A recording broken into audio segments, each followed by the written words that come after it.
terre. Yeah.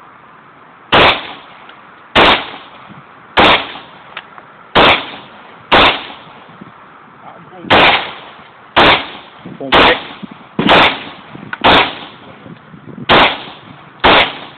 Yes, sir. Stop. What's up, Rick? And I'm creating place.